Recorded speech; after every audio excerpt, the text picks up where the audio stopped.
هذا رمضان شهر الخير والسلام على دول الإسلام.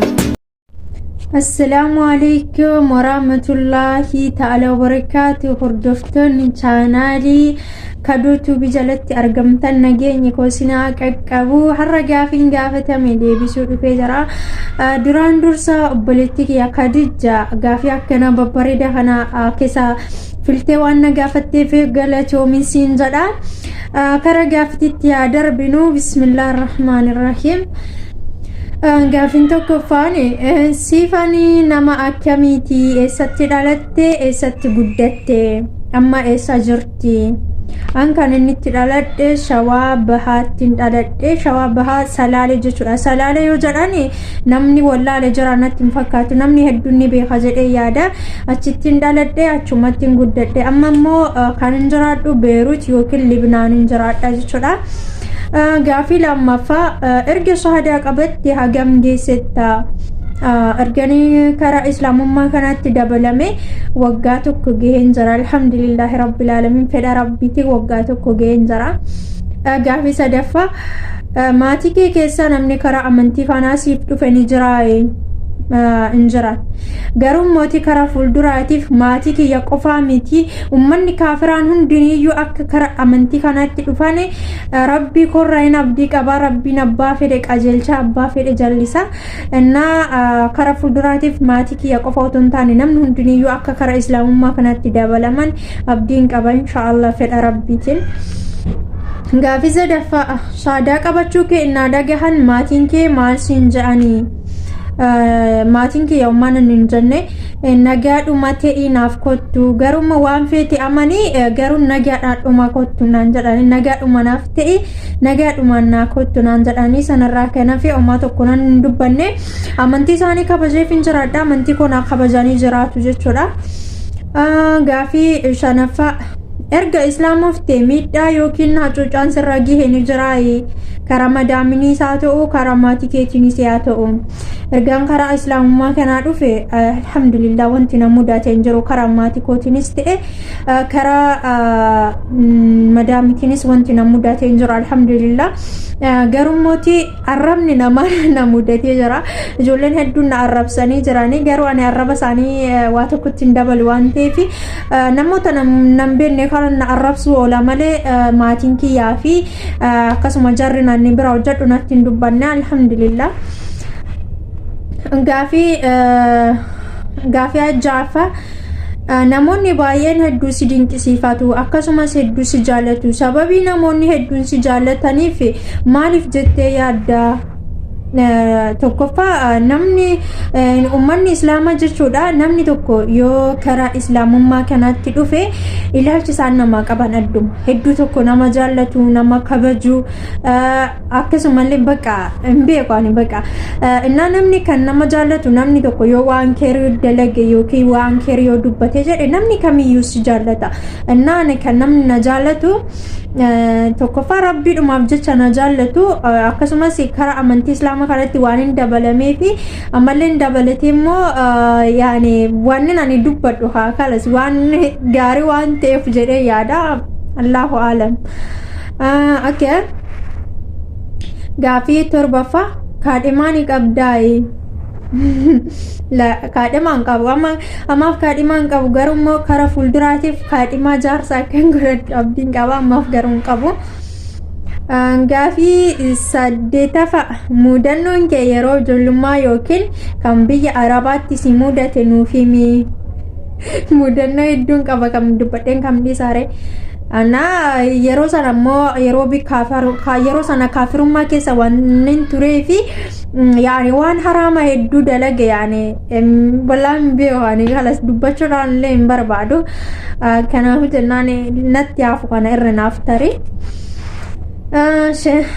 Gaafii saglaffaa gaafa ati amantu maaltu akka amantu si godhe?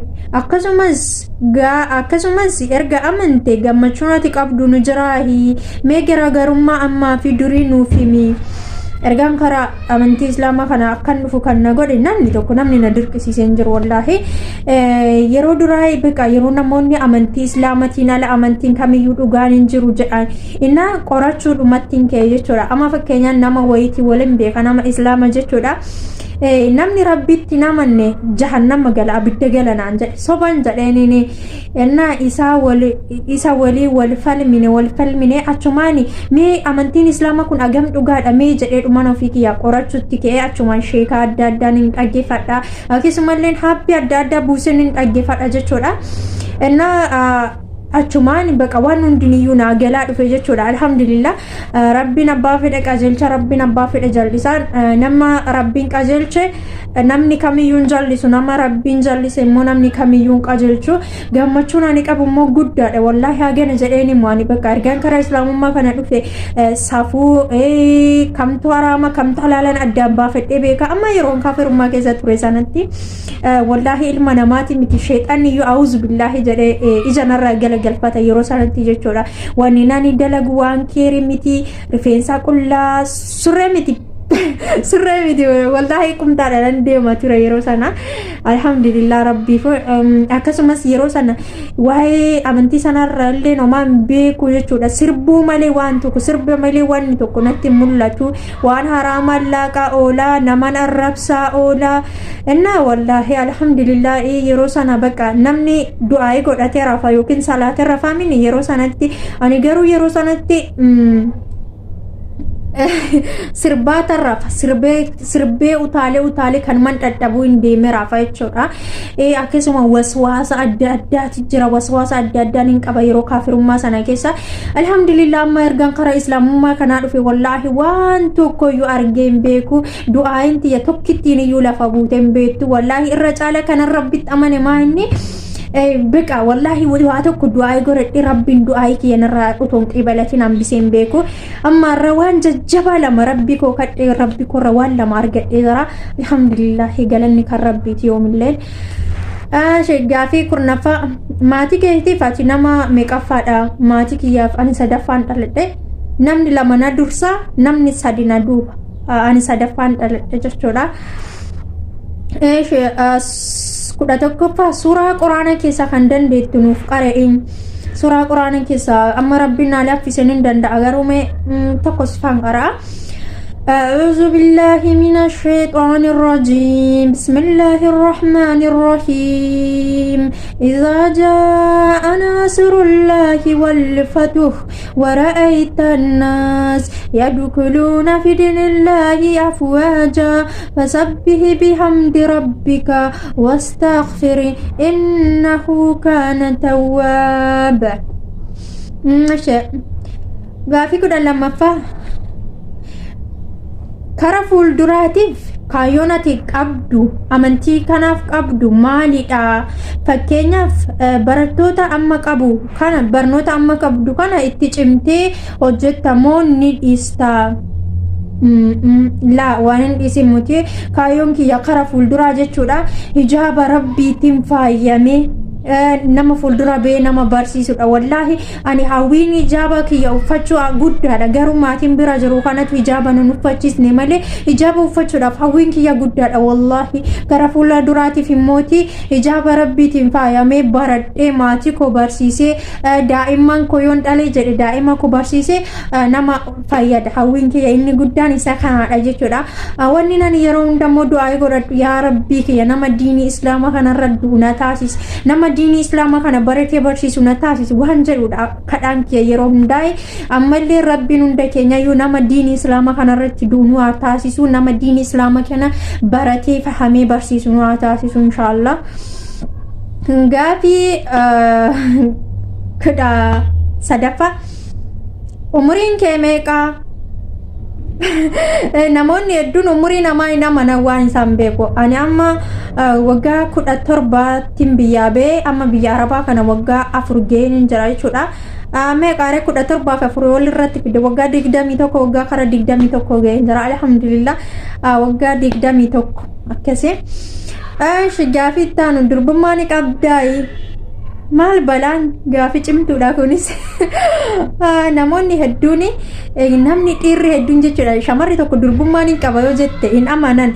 Durbummaa jechuun waan akkasumatti laayyootti ofiiseetiin nama keessaa buutee badduu miti. Durbummaa jechuun ni qaba jennaan alhamdulillah hundaafuu waa hedduu dubbachuun kan barbaadu. Abbaan fedhe yaa amanu abbaan fedhe haa dhiisu ani garuu ni qaba waan kooti kan durbummaan kabajanaaf kenni dhaadhisee dhabe taanaan dhiirri kamiyyuu akkuma fedhe na gochuu danda'a. Innaa durbummaa qabaachuun baay'ee gaariidha. Abbaa manaa nama jaalachiisti waan ta'eef hin qabaani. Abbaan fedhe haa amanu abbaan fedhe haa dhiisu giroodhaati. Okay. Gaafi itti aanu jaarsa ni qabdaayi ammaaf hin heerumne. Garummoo hiraa godheen jira karaa fuula duraatiif akka rabbiin jaarsa isa rabbii sodaatu jaarsa imaana qabu jaarsa baratee na barsiisu rabbiin karaa fuulduraatiif akka naa kennu rabbii korra hin abdii qaba sinileen du'aayiidhaan na bira dhaabadhaa jechuudha. Garuu amma firiyaan hin qaba garuu yeroo hunda du'aayina ni godhu yaa rabbii kiyya jaarsa ammaa kana akkan jabeeffadhu na taasisi yaa rabbii kiyya jaarsa kiyya kana nama imaanan keessa isaa guutaminaaf taasisi jedhee waan hin rabbii kiyya kadhadhu yeroo hunda isa kanaadha jechuudha. Inshallah rabbii korraa hin abdii qaba. Inna akkasii ijoollee hunda keessanuu ijoollee islaamaa rabbiif jecha sin jaalladha fayyaa keessanuu kadijaa kiyya atilleen rabbiif jecha sin jaalladha galatoomii gaafii akkana babbareedaa kana naa dhiyeechuu keetiif jazaakumullahu khairii galatoomii sin jedha.